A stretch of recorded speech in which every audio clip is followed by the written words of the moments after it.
consented, yet Shulon singen Cleomens oriente, on me du selde, that Emmanuere.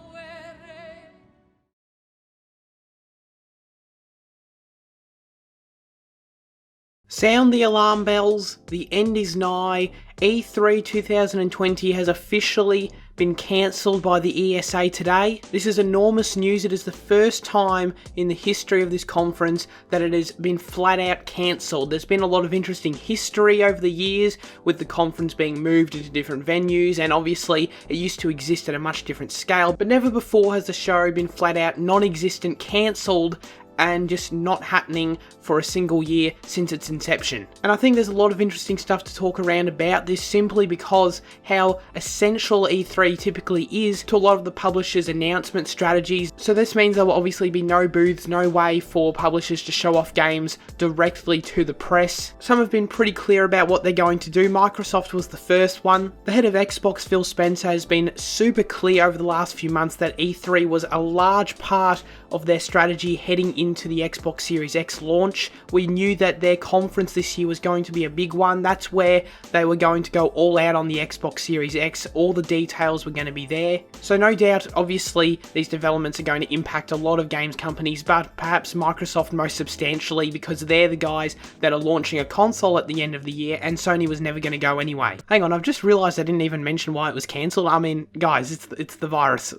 I didn't think I had to say it, but I just realised I hadn't said it, so there you go. Coronavirus. Just throwing it out there. Phil Spencer said on Twitter, E3 has always been an important moment for Team Xbox. Given this decision, this year we'll celebrate the next generation of gaming with the Xbox community and all who love to play via an Xbox digital event. Details on timing and more in the coming weeks. Going the digital event route makes a lot of sense, just straight up, I guess, ripping off the Nintendo Direct.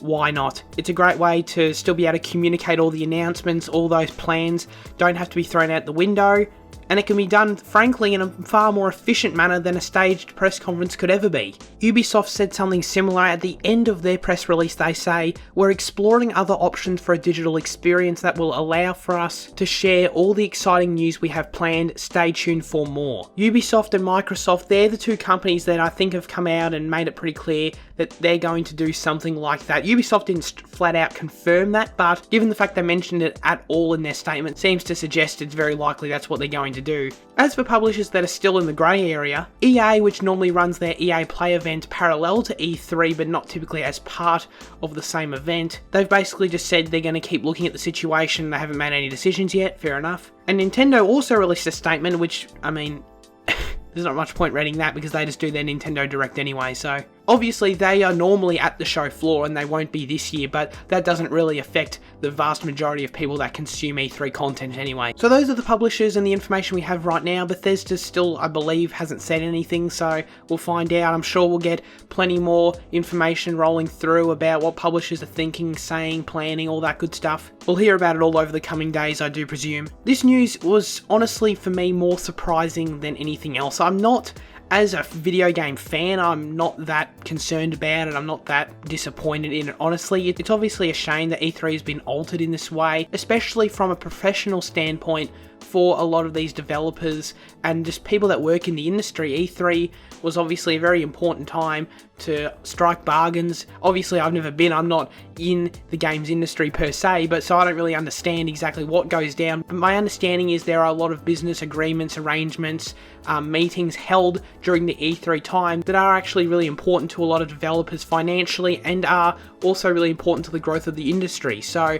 the fact that those meetings aren't going to be taking place, that can't happen this year, that is going to in some way impact the industry. I don't think we'll ever know exactly how much or how substantial that will be from an outside perspective without being really involved in it, but it will absolutely have an impact for those people. And look, mentioning the virus, I don't know, I don't really know what to say about it. It's like, okay, we all know about it. Obviously, I totally think the ESA's decision is fair enough. I don't think they would do this on a whim. I think they'd be pretty confident in their decision that it's the right thing to do, so good for them. That's not really honestly my place, I don't feel, to comment on the nature of the virus and what cancelling these events means in that sense. I'm not talking about that crap. This is a video game channel. I'm talking about the effect on video game nerds, alright? So continuing on that thought, I guess...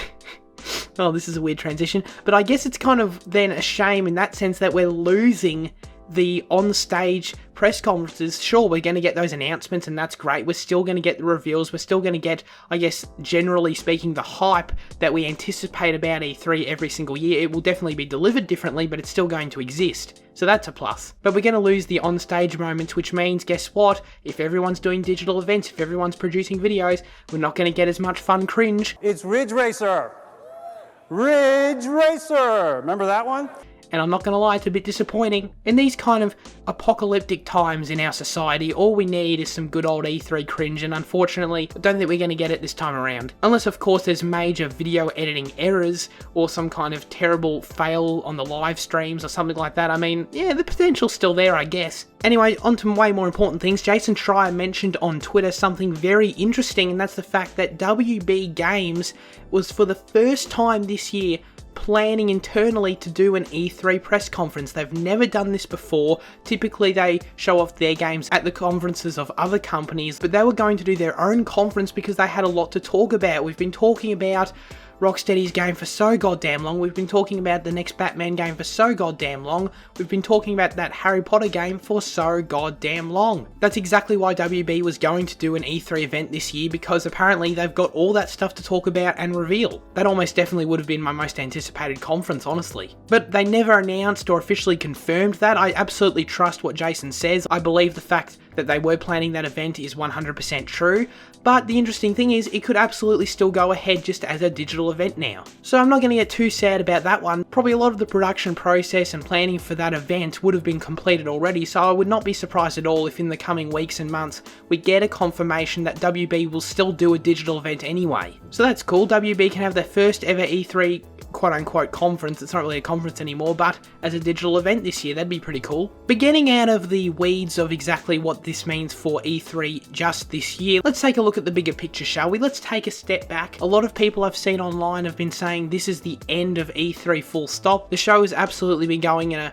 different direction, let's say, over the last few years. There's been less of an importance and emphasis on it in the industry generally, which I think was pretty well revealed when Sony decided to not show up for 2 years in a row now. And I think a lot of people are seeing this as the nail in the coffin. Whether or not it will be, I'm not entirely sure, to be perfectly honest. That's something I don't think we have the perspective on to comment on quite yet, because I think how successful their plans go this year with this huge change, all that I think will reveal whether or not E3 happens. Either way, I think E3 will absolutely happen in 2021. I think the ESA is absolutely going to run the show, because my understanding is that it's a huge part of their revenue, so I don't think they'll be cutting that off if they had the choice. So I think it absolutely will happen at 2021, but I wouldn't be surprised if the show in 2021 looks absolutely abysmal. There's not nearly as much interest, there's not nearly as many publishers that choose to attend after this experience. So if I were to guess, I would say that it would probably be a shell of its former self in 2021, and then we might see it fade away in the coming years after that.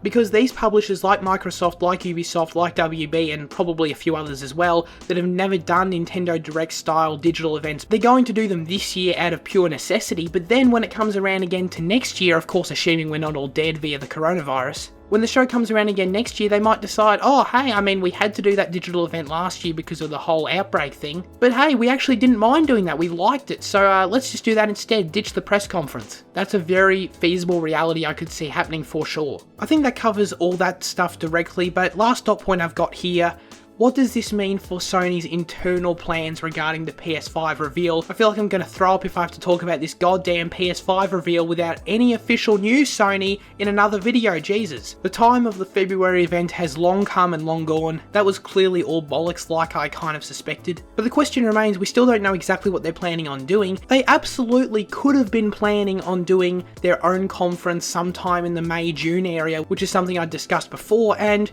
if that is true, if they were thinking thinking of doing their own conference in New York City or something like that, in person with press there, then this would have to flip those plans upside down as well. It's very likely they were always going to do just a PS5 State of Play digital event, and if that were true, I obviously don't think this would affect anything. They'll just go ahead, keep doing that. But if they were having that on-stage presentation, then there's no doubt that Sony also would have to be switching to the digital event just like everyone else. But I don't know if we'll ever find out the truth about that one, considering we still have no official news yet. Well, the coronavirus has taken many things from us, and E3 is just the latest, but hopefully if this turns into an apocalyptic scenario, we'll all endure and survive, or at the very least I survive, because that's all that really matters. Anyway, this was pretty big news. I couldn't really not cover it considering how much I do talk about E3. Have you got any thoughts about this? Leave them in the comments if you do. Make sure you like, subscribe, all the good stuff. And stay safe out there. You don't want to be getting infected with all this stuff going on. This has been SirCazz. Appreciate your time. Farewell.